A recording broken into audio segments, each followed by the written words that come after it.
Now, Storm Team 4 with Central Ohio's most accurate forecast.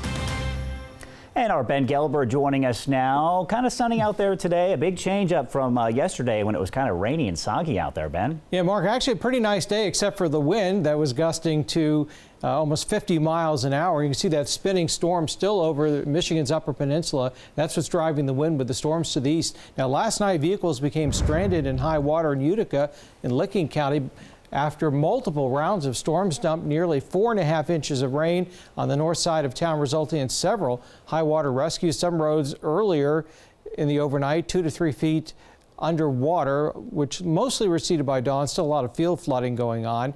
Now take a look at the supercell thunderstorm in northeastern Arkansas. You can see the tornado on the left.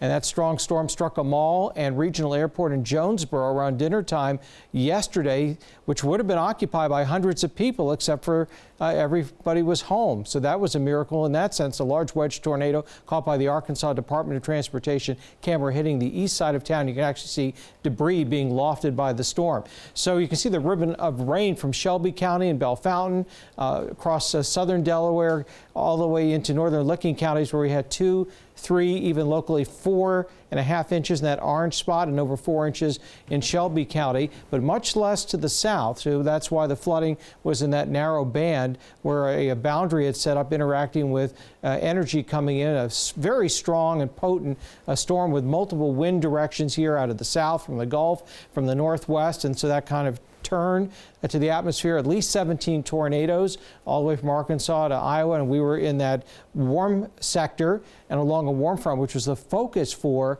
severe storms several times during the day yesterday, starting during the midday on through last night. I was here till about 3 in the morning for the last wave. Fortunately, that's all gone with the cold front now. Deep low pressure over northern Michigan. A lot of wraparound wind, 30 gusting to 45 miles per hour. So we'll still hang on to the wind advisory, but the winds will slowly diminish later on tonight as that storm moves northeast into Canada. We had a top wind of 47 in Columbus, 51 miles per hour at Marion. So we were running 45 to 50. Of course, the other issue is all this rain. So I added up the totals. We're over 8 inches now for the month of March, when our average is a little under 3 inches for the first 29 days of the month, 15 inches for the year, average about 7.77. This is now the third wettest March, with records going back to the late 1870s. Here's your ComfortWorks heating cooling tower cam. See it moving? That's that 30 and 40 mile per hour wind coming in bursts, but skies at least have cleared out. A few passing clouds. We'll pick up a little more cloudiness this evening, with cooler air beginning to move in overnight. 65 degrees now.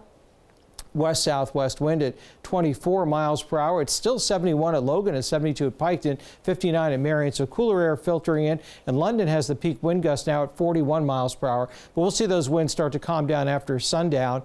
In fact, on our model, about 20 miles per hour at 11 o'clock tonight. So that's about half of what they've been. And then we'll see winds kind of on and off in the 15 to 30 mile per hour range overnight into the day on Monday. Low 40s for the overnight low. This morning we only dropped into the low 60s. And you can see the clouds with cooler air aloft beginning to spiral southeast.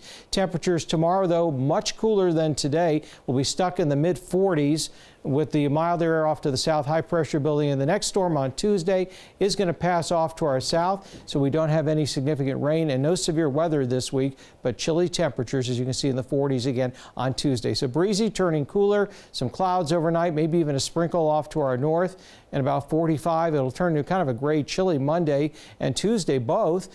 And then by Thursday, Mark, we get back to some sun and 54 and just a few showers, but no severe weather this week. And that is really good news. Great news. All right, Ben, thank you.